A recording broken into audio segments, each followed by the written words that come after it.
So one of the biggest excuses that I've heard as to why people aren't really doing well is because they can't get any clients because they don't have any case studies or testimonials, because they haven't gotten any clients ever. But this is inherently stupid, right? Because all the people with case studies at one point didn't have them and had to get their first client. And of course, they managed to do it. Otherwise, they wouldn't have any, right? So every person with case studies once had none and was able to get clients. So it's not like it's a be-all end-all thing that if you don't have testimonials, you never sign a client, right? So what I want to do in this video is properly break down how you should think about getting clients, okay? And so if you don't know who I am, I'm Matt, I built an agency and now I'm building a coaching business, basically teaching people what I did with the agency and still do with the coaching business.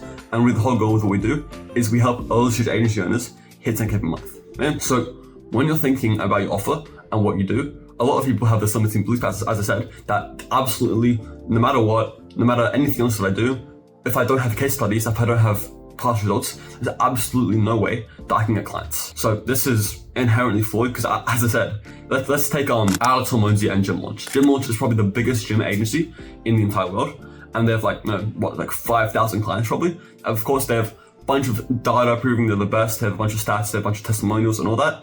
But at some point, they signed their first client, right? And so they didn't sign their first client with all this data and all those testimonials, right? They signed the client with a good offer and with conviction. And those two things are the things I'm going to be breaking down in this video. Because when you're thinking about building confidence in your prospect, it's built up of three things. It's built off of your offer, so how good your offer actually is. Your conviction, because sales is a transfer of emotion. So if you have a lot of conviction, then you can kind of transfer that into your client. And then case studies and testimonials. So obviously this thing we can't really use if you don't have any clients. So I'm going to show you the way to think about your offer and the way to think about your conviction, okay? And so I'm going to start with the offer first because it's the most important one. And so your case studies maybe accounts for 10-20% of the client's confidence. Your offers is probably like 60% and your conviction is like 20 or 30%, right? So the case studies are actually the least important. If you can master the offer and master the conviction, then you're really good to go, okay? So the first thing is the offer. And before anything, I want you to understand that obviously you want to have a good offer, but your offer won't be perfect when you're just starting out, right? You don't have any kind of proof, not only proof to other people, but proof to yourself. So you can't have like an absolutely ridiculous, amazing guarantee straight out the gate. But with that said, you can still make it pretty good. And once you sign more clients, once you get good results, once you know that you can deliver, you can iterate the offer and make it even more amazing, right? But typically, what people do with the offer is that, okay, they think, okay, I don't have any clients. So what I'm going to do is charge incredibly low so that more people come on. And that's not the way to go about it, right? There's something from Alex Hormozy called the virtuous versus the vicious cycle of pricing. And so I'll put it up on the screen now. I won't go through it, but you can pause and look right now. And so you'll see that when you increase your prices, everything gets better. And when you decrease your prices, everything gets worse. Okay, so just as a general rule, you don't want to just kind of resort to just, okay, I'll just charge $250 up front so I can get more clients. That's not the way to go about it. That's what I did when I was starting out. And if I were you, I would have done it because I didn't get amazing results with that, right?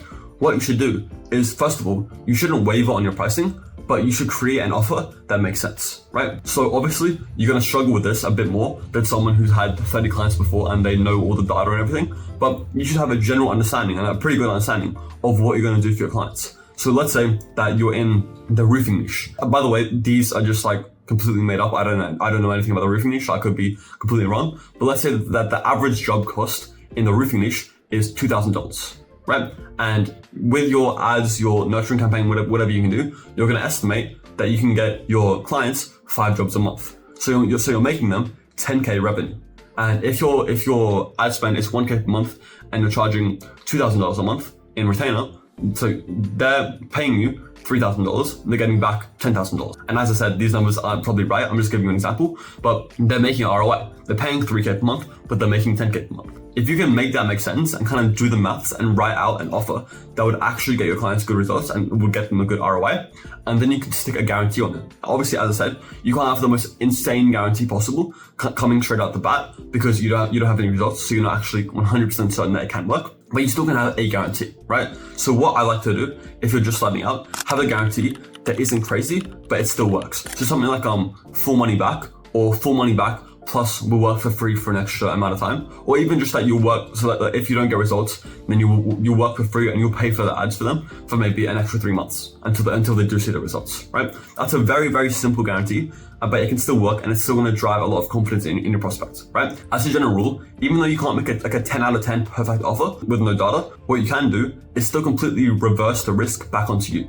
So that if they don't get results, it's you who's in the slammer, it's you who's like, refunding all the money, right? And so I think that's completely fine to do. So ideally, you have a still high price point. You don't want to go low on their price. You want to make the offer make sense. Maybe speak to other agencies in your niche who are more knowledgeable and they know about like, the results that you can expect, and then still have a risk reversal. Okay? You don't want to just come in with no risk reversal because you're scared. You kind of have to have the balls to have a good risk reversal, right? And with a good risk reversal, not only is that going to help you sign more clients, but it's going to help you get better results because you have a big incentive to actually deliver. So you're going to go to the end of the earth and you're going to be working 24/7, making sure that your clients actually get amazing results. Okay, so that's the main thing is the offer. But the second thing that's really important as well is conviction, okay? Because when you're on a sales call, on a cold call, wherever, sales is a transfer of emotion. And even when you're on a cold call, you're still selling. You're just selling the meeting, not the actual, the product. But when you are, especially on a sales call, you really want to be leveraging conviction, right? So what I like to do is in the first part of the sales call, with the agenda and the line of questioning, it's not as like complicated, right? You're just kind of reading from a script and you're noting down answers and you're kind of going through a questioning. But what you want to do is kind of flip a switch. When you're in a sales call, you should be diagnosing, then closing. Like the agenda, line of questioning is you diagnosing, and the pitch and beyond is you closing, right? So throughout the line of questioning, you want to be getting information and making sure they're a good fit. Once you've gotten to the end of the line of questioning, you can then decide, are they a good fit or are they not a good fit? If they're not a good fit, then obviously don't sell them. Just tell them what they should be doing and let them go. But then if they are a good fit after you've gone through the line of questioning, you want kind of like a flip the switch and instantly you go from like just questioning, just seeing to 100% conviction and like ultimate confidence. Okay? When you're going through your pitch, when you're going through like everything after the pitch, when you're handling objections, you want to come from this kind of frame of 100% absolute conviction, right? If they are a good fit and you're confident in what you can do, you should be having this just like without me even telling you, right? But now with me telling you, it should be like 10x, okay? When you are going through the pitch and the objections and the close and everything like that, you want to be coming at it from the frame that if they join with you, their life will genuinely change forever in a good way. And what I'm about to say is going to sound a bit weird. And by the way, sorry if you can hear the saw in the back. My neighbor's doing some timber shit. But what you want to do is kind of view yourself as someone who's helping them, right? They're like, you're above them with the opportunity. You like have the opportunity to change their life. And so you're kind of like pulling them up and like saving them, right? And it sounds kind of weird, but if you can view it that them joining you is you almost saving their life, then you're going to go to the end of the earth to actually close them, and they're going to feel the conviction on you. And it's, as I said, sales is a transfer of emotion.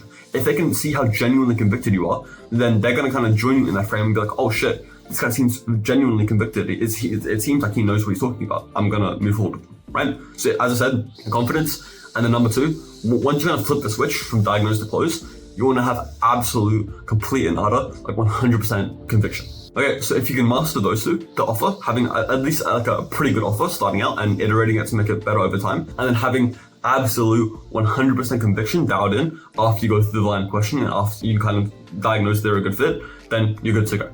Okay, you don't need any case studies. That will obviously help in the future. And once you do get case studies, obviously use them to add even more confidence. But when you're just starting out, those are the two things that you need. Okay, so if you like this, obviously do all the YouTube shit, like, comment, subscribe. But if you are an early stage agency owner, meaning you're making between 0 and 5K per month with the agency, the first link in the description is for you. And the second link is for everyone. It's got like a nice free school community. So go ahead and join that and click the first one if you are an early stage agency owner. And one more thing, this video has been like maybe 8, 7, 9 minutes, I don't know how long, but you've had the attention span to sit through it, right? So that already means you're at the top 1% of attention spans, and because the majority of people are doom scrolling on TikTok, Instagram, YouTube, and all that, so you're already doing the right thing. You've just watched like a somewhat long form educational video, so hats off to you. You're already doing the right thing. Okay, so let's see you next one. Bye bye.